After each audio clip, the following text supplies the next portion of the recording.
Et nous allons à nouveau parler de la formation professionnelle avec vous, Nancy. Bonjour. Bonjour. 4 lettres RNCP qui veulent dire Registre national de la certification professionnelle. Waouh. Waouh. Moi aussi. La première fois que j'y suis allée, j'ai eu peur. Alors, allons-y. Ça veut dire. C'est un site internet très mal fichu, très hostile, vraiment, ça donne pas envie. C'est pas un site tendance, on va dire.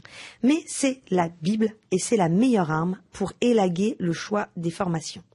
Vous y saisissez dans des espèces de petits menus déroulants le métier ou la formation que vous recherchez. Ce site internet va vous proposer tous les parcours pour y accéder. D'accord. Donc c'est ça qui est intéressant.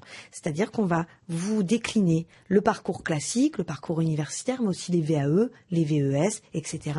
Et on va vous donner les programmes de l'année et les organismes et les universités qui proposent ces formations. Donc, on avait déjà évoqué la problématique de trouver une formation dans une précédente émission. Voilà, c'était il y a 2 semaines. Oui. Voilà, c'est ça. Il est vrai que souvent les gens s'orientent vers le CNAM, l'AFPA. Ce sont de très bonnes institutions, j'ai rien à redire là-dessus. Mais quand on n'a pas un CNAM ou un AFPA à portée de main, c'est bien aussi de pouvoir commencer ses recherches soi-même. Vous allez sur le RNCP, le Registre national de la certification professionnelle, et là vous allez pouvoir faire une recherche préparatoire qui va avoir un double gain. D'abord, découvrir des parcours auxquels vous n'aviez pas pensé, des parcours d'accès, et puis ensuite pouvoir mieux préparer les questions que vous allez poser plus tard à l'AFPA, au CNAM ou à la Chambre des métiers. Donc c'est très très important de faire ce tri. Autre chose, ce site va vous indiquer les débouchés de ces formations, à savoir si vous obtiendrez un diplôme, un titre de professionnalisation ou une certification.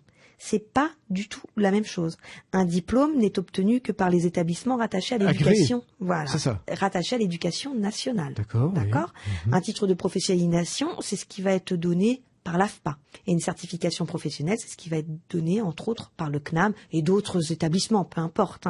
Mais voilà, ça va vous permettre aussi de voir que la formation que vous avez choisie, on y accède de telle façon, qu'elle bénéficie de tel ou tel dispositif et qu'elle va vous donner tel ou tel débouché administratif, on va dire, c'est-à-dire le papier qui sera de l'ordre d'un diplôme, d'un titre ou d'un certificat. Alors justement, ce RNCP, Registre national de certification professionnelle, c'est ça. On le trouve comment sur Internet? On tape RNCP et vous allez tomber dessus, il est en tête de liste. D'accord. Voilà. Sinon, il y en a qu'un, il n'y en a pas 36 non, avec pas du différents tout. organismes. Non, c'est celui du gouvernement. Donc c'est pour ça que c'est la Bible de référence. Faut vraiment aller fouiller dedans. Mais il est, je le reconnais, il est imbuvable. Et surtout, descendez bien en bas de l'écran parce que les infos, elles sont toutes en bas de l'écran. C'est pratique. L'affichage est pas du tout pratique. Alors ça s'appelle RNCP. Merci Nancy. Exactement. Merci.